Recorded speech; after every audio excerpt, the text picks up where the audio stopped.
Hello, everyone. Welcome to week 6. This is our last week. I'm so happy to have you in my class. I appreciate each of you. Okay, so this is our final module for this class. Okay, so that's the internal process that shape of our Earth. I hope you have received my message and also announcement to share with you my rocks, my hike. So let's go to announcement.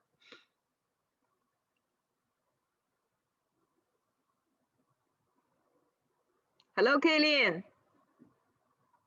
Hi. Hi, you come back. All right, so I hope you guys see my message from last week. From Sunday, sorry, I hiked Saddle Sage Ranch Park, and those are my pictures. I think my internet is a little bit slow today, but for the first time, yeah, Your screen is black. Yeah, I see the flower of avocado. That's the first time. Okay, I think I have backup here. So let me stop share. Let me share the screen here. Okay, so you can see this is the hike. This is the rock. And let's see. Yep. This actually called exfoliation. And you know, Valentine's Day is coming. You probably will give you your loved ones roses. It's like a rose petals, right? It's called exfoliation. It's because up there the temperature is cold. So when it's freezing and during the night, and then during the day when the sun shining down, it gets warmed up. So you have the contraction and expansion. So that's called exfoliation. And this is a beautiful rock. It's like a honeycomb, right? Yeah. Yeah, this called weathering and erosion.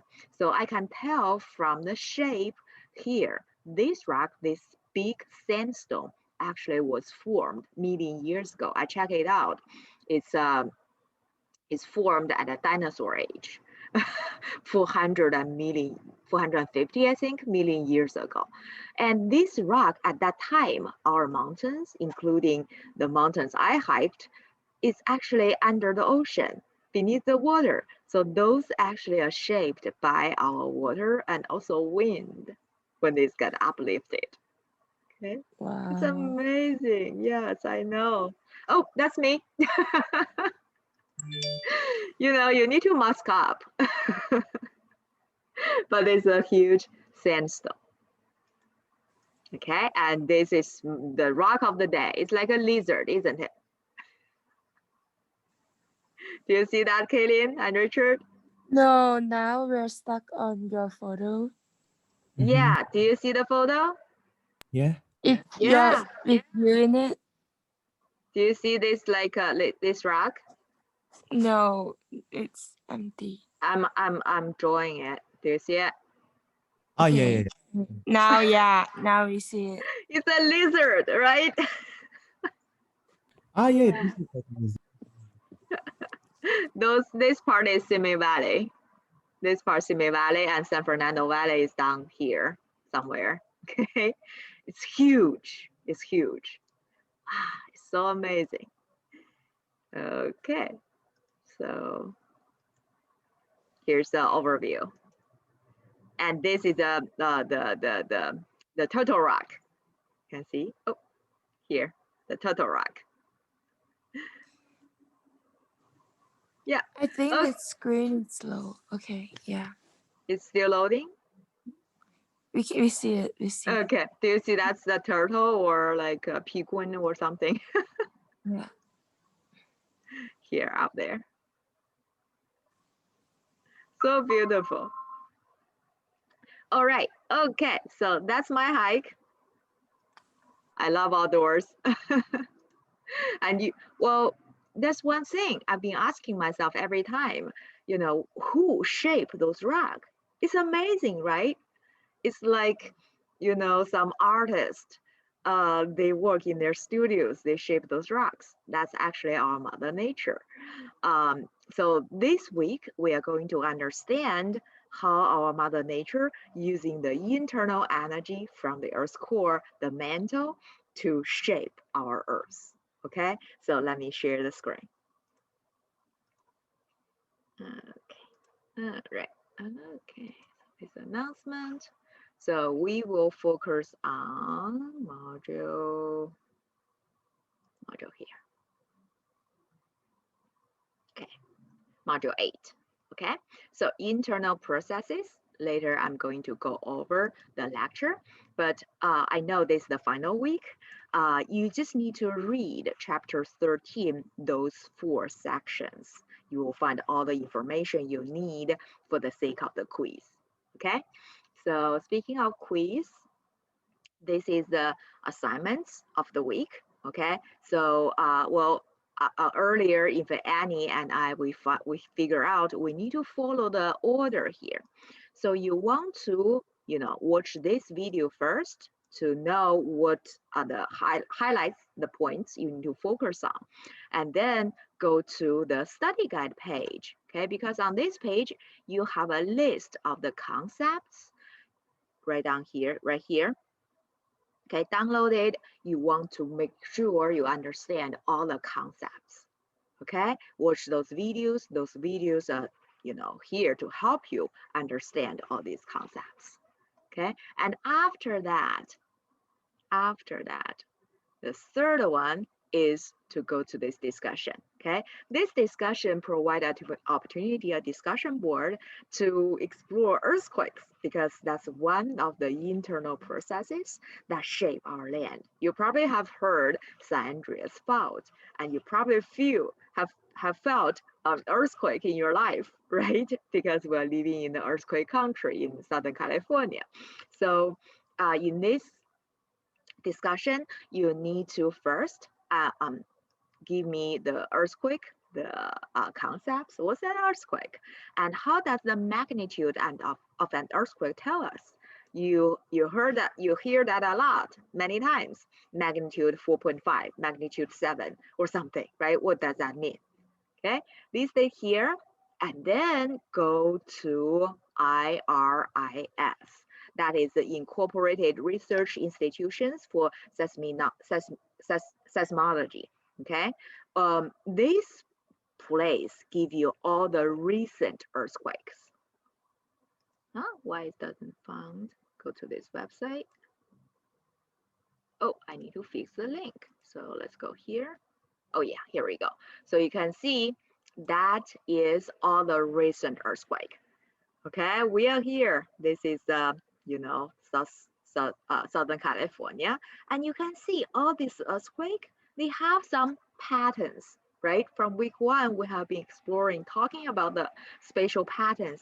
You can see they're all on the edge of Pacific Ocean, right? And also here in the Middle East, right? Here in Africa, and also across our ocean, right? Peru, South America, right? So why only those places, or more likely to see an earthquake? That is plate tectonics. That is the first thing you want to understand in this module, okay? So, but this question asks you to pick your favorite location.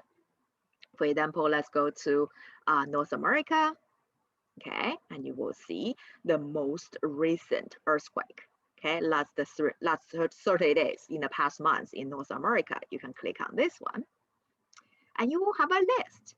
You have a list. For example, oh, we have a new one in Alaska, okay? I think it's just today.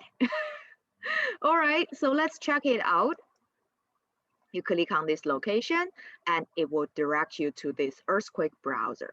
And you will see, oh, the earthquake is right here. So if you use computer, you need to zoom in here. Okay, but I want you to study this area first. Okay, to study the magnitude and what's the highest magnitude and lowest magnitude in this area. Okay, so let's go back. So you can see, you choose your region, and you go to the earthquake browser and click on your location. Okay, and then share with us those questions, your answer to all these questions. Okay, so what is the region? In my case, Alaska. Okay, or in this case, in the page, that's not Oklahoma. Okay, and what is the maximum magnitude of the earthquake in your region, and what does that tell you? So apply your understanding in the first question to here. Okay, and what caused earthquake in your region? Why you have earthquake there? Okay, so my hint is you zoom out on your map. Okay, highly likely it's located between two tectonic plates. It's on the boundary. That is the most, you know, that is a place you most likely to spot an earthquake.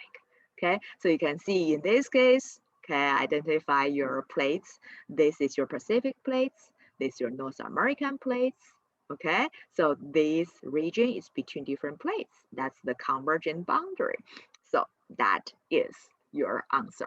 Okay, so associated with plate boundary, so you can see if your region is located along a plate boundaries, what are the major plate tectonics and how do they move to which direction? What kind of plate boundary created by their movement? Okay, convergent, divergent, or transform.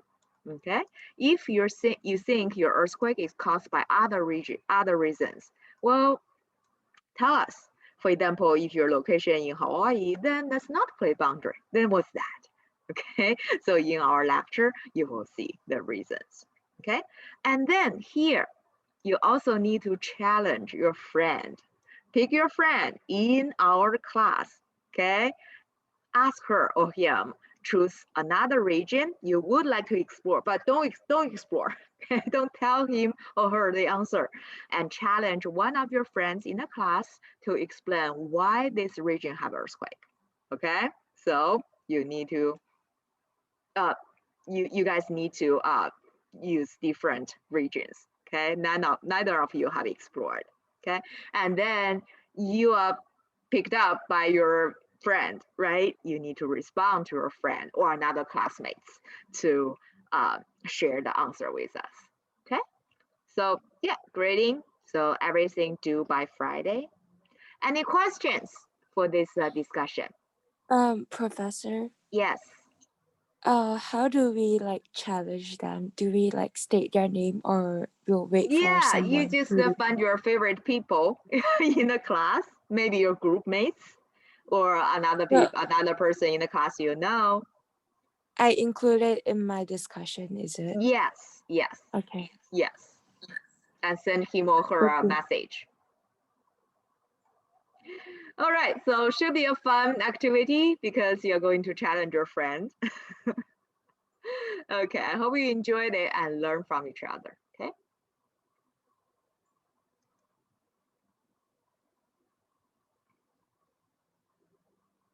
All right, then you have your lab. Okay, lab is the internal processes that shape our Earth. So you can see I have two versions, and here I have a very detailed instruction to show you how to do that. But on Thursday, I'm also going to hold my office hours starting from 5:30 p.m. And you're welcome to come if you have any other questions. So the due date is also Friday. Everything due by Friday this week. Okay. All right. I think the last one is just this quiz. Okay, this quiz, let me say that again. As long as you understand all the key concepts I listed here, you're good to take this quiz. Okay, so prepare yourself. All right, then let me go over the lecture to highlight the things you need to focus on. Okay, you also have a video here.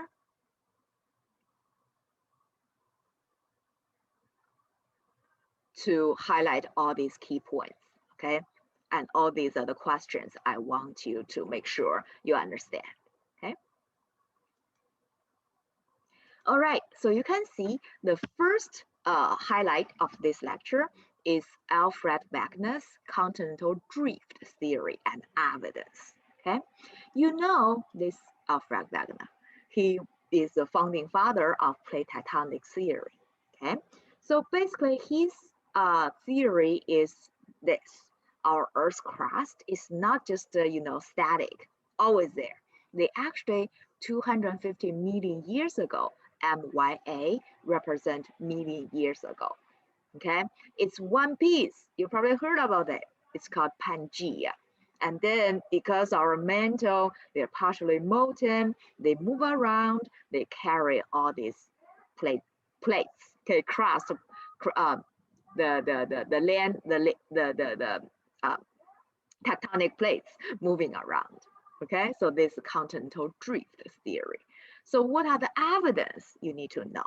Okay, so here, South America and Africa, you can see it's like a jigsaw puzzle. They can, they fit each other very well, right? You also have the rock sequence on the two sides of Atlantic Ocean, all right? And you have similar fossils. You even found glacier, the landscapes in Kenya, in Africa.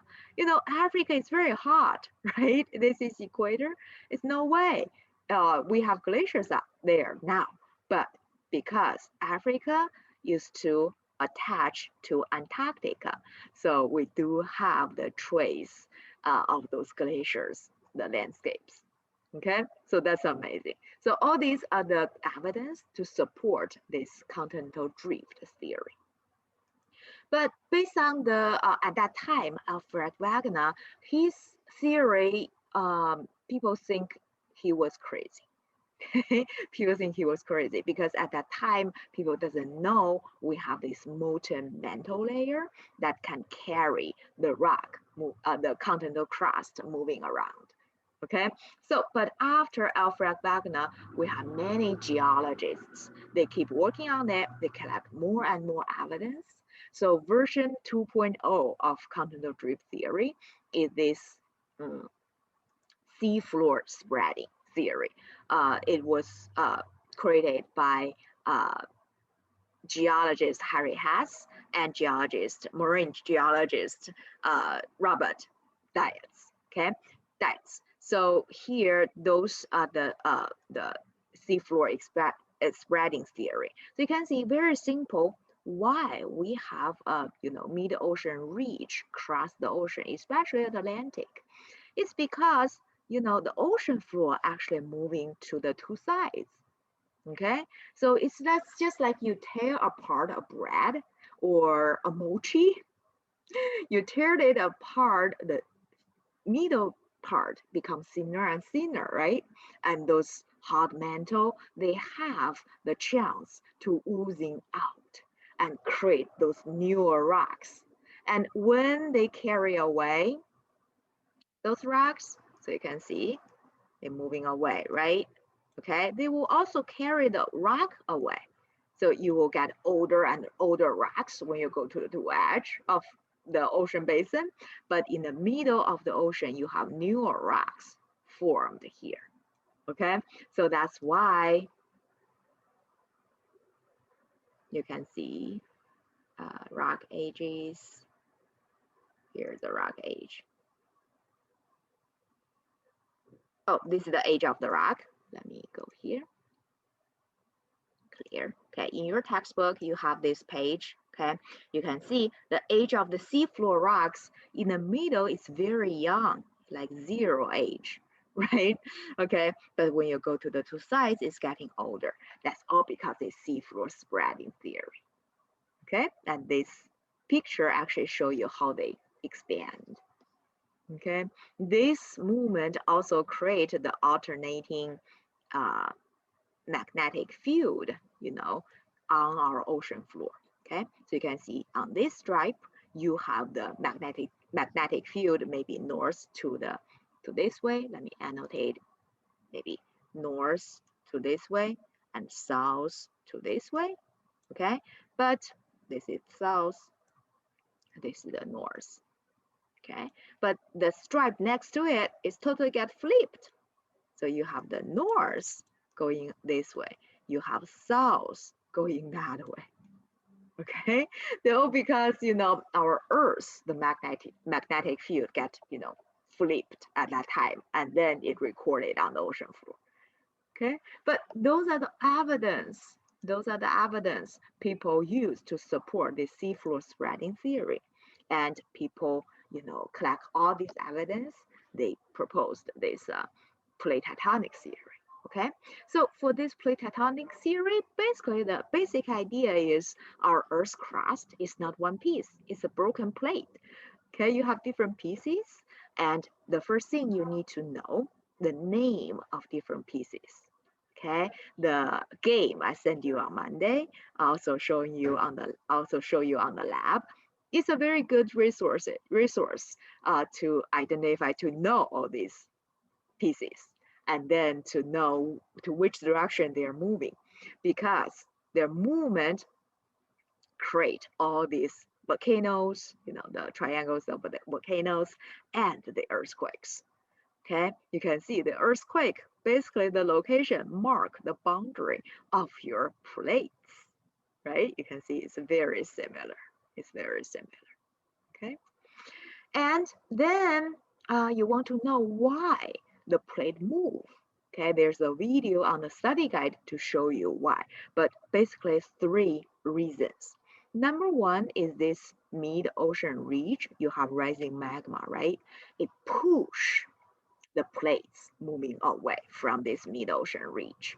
Okay, and also you have this mantle drag. So you can see mantle drag is here. So magma is liquid, it's partially liquid, okay, partially molten. Okay, so they're moving to this direction. The friction between your mantle and your crust actually can carry the crust this way. Okay, and the last but not least is called slab pull. So when your crust plunge beneath the other crust, the other plates, this plunging motion can pull the oceanic crust keep moving down, moving faster. So people see it. People see it. This moving speed of your oceanic crust actually is faster than the mantle drag. So slab pull, this one contributed. Okay, it's just like you pull a paper to the edge of your table, and to a certain point, this paper will fall by itself, right? So that is the reason called slab pull. Okay, so those are the reasons our plate move. And another thing is, oh, you can see this is the speed. Okay, this is the speed of your crust moving. All right, okay, so then you want to know plate recycling, especially when you have this subduction. So what is subduction? That is when the 2 plates move, one plate will plunge beneath the other one. Okay, so which one will plunge? Well, because oceanic plate is denser, so oceanic will plunge, and you have continental on the top. But what if it's oceanic to oceanic? Then the older one, like Pacific, is oldest, okay, will plunge beneath because it's denser, okay? But keep in mind, if you have 2 continental crusts moving together, they collide, neither of them will subduct, okay, because they're very, very buoyant, okay, they cannot subduct. So those are the movement, okay, those are the movement of your plates, and you want to know different plate boundary, divergent moving away from each other, convergent moving towards each other, and transform slide past each other, okay, and what kind of landforms you will see, okay. So that is a thing I want to leave you to study, okay. So that is the different plate boundaries and different landscapes, okay. All right, so let me go there. So back to our Southern California, why we have this monster, this Andreas fault, because we have this transform boundary. You have 2 plates slide past each other, okay, and they basically crack the rock, they release the energy. So that's why. Okay. All right, then the formation of the rock layers. Well, you have those movement. They give a lot of stress to our rock layers, right? So you can see this one called a fold. Okay, you basically have this compression. You fold your rock layers just like you fold a book. Okay, and this is a fault. Let me clear my drawings. You see those cracks here. Okay, it's called faults. Okay, so sometimes when you maybe tear apart, right, your rock layers, you will have a lot of crack. So that is a fault. Okay, and then well, fault actually not just you stretch your rock. You can also twist it. So for example, you I'm sorry, squeeze it. For example, you have some like very crispy thing, let's say eggshells, right? If you squeeze it, your eggshell will also crack, right? So that is also a fault, okay? And or your shear force. Shear force is this one. Okay, this is the fold, different type of fold. Okay, this is the fault. Okay, so you can see if you have this like transform boundary, but you twist your rock like this, okay, you will also create a crack. But this type of fault, we call that strike slip fault. Okay, and for the the fault created by this tension force, you stretch your rock, we call that normal fault. Why it's called normal? Because this upper, you can see this hanging wall, the one on the top of this fault line, this is your fault line. This one is sort of like on the top of it, right? You have this plane, fault plane, and you have this rock up there, okay? It's sliding down. So that's the normal fault because it's driven by gravity. But if your fault is created by the squeezing force, okay, this, you squeeze your rock, well, this is called reverse fault because you squeeze it, you can see the hanging wall moving upward, okay? So that is different type of fault. All right, then let me give you one example of this, normal fault. If you zoom out, go to Google Earth, okay, switch the Earth view. You zoom out, you look at Nevada. You will see Nevada look like this, okay? You will have a mountains, all these are the mountains. Okay, you can see these are the mountains. In between, those are the valleys. Why? Because caused by this tension force. Okay, who caused it? That is a Pacific plate moving this way, okay? And relatively North America plate don't want to move that fast, so you have this tension force, okay, on the two sides of Nevada. And then you stretch your rock like this, and you have certain block falling down, okay, relatively certain block going up. This landscape, we call that horse and graben, okay, that create the mountain valley ranges in Nevada. It's amazing. Any questions by far, Kaylin and Richard? I'm all good. Thank Good. you. Okay, nice. Okay, so hotspots. Okay, we know volcanoes. We are created by the molten rocks. Why we have the the mantle? They want to certain place you have the volcanoes, but certain place you don't have that. Though all this because of hotspots. Okay, so you can see in our Hawaii, you have a chain of island, right? You have chain of the island. Well, why Hawaii? I think my question is, sorry, let me roll back. My question is why Hawaii in the middle of Pacific, we have these volcanoes, right? It's not at a plate boundary. Plate boundary, you have this feature, the molten rock, the magma, they can oozing out. But in the middle of the Pacific Ocean, there's no plate boundary. Why we have volcanoes in Hawaii? That is a hotspot. Okay, that is beneath the big island. You have this hotspot of mantle or lava. They want to oozing out. Okay, and because the hotspot never move, but the plate on top of it moving, so they're moving to the northwest direction, so that create a chain of the island. Okay, so here 5.7 million years ago, actually Hawaii is on top of this hotspot, then moving away, then that is your Oahu, Honolulu, and then that is Molokai, okay, Maui, and then that is a big island of Hawaii.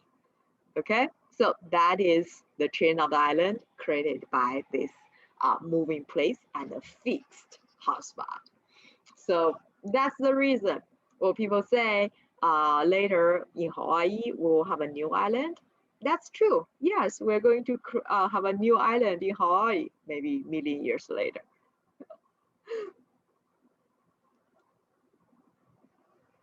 All right, so those are the hotspot tracks. Okay, people keep tracking. You can see here, this is the Hawaii, the North American plate, sorry, Pacific plate. Okay, then moving to this direction, you have this Hawaiian chain. But we trace all these, you know, island and seamounts. Okay, they're beneath the ocean. Well, you can see actually earlier plate motion of Pacific plate actually moving almost to the north. Okay, they leave the trace like this. Okay. All right, Yellowstone is another hotspot. Okay, you see in the middle of North America, right? There's no plate boundary, but why? Why you have the volcanoes there? Okay. Have you been there? Oh, Yes. It's beautiful. It's beautiful. Okay, so let's see. Why? Oh, okay. So that I think that's it. That's all this lecture. Okay. So let me go back. You want to know continental drift, the theory. Okay. You also want to know the plate tectonic, the theory and evidence. Okay. And plate boundary, the landforms, folding and faulting. What's that? Just the definition and what's the hotspots. Okay, that's all for this lecture. I know we just have 4 days to study, so I cut a lot from my original lecture. Okay, so I hope that you can use the 4 days to read those 4 sections. 1, 2, 3, 4 sections in chapters 13, and to make sure you understand all these, you know, the key questions here. Okay. All right, so let me stop this meeting and I'm going to address people's questions. Okay. Stop share.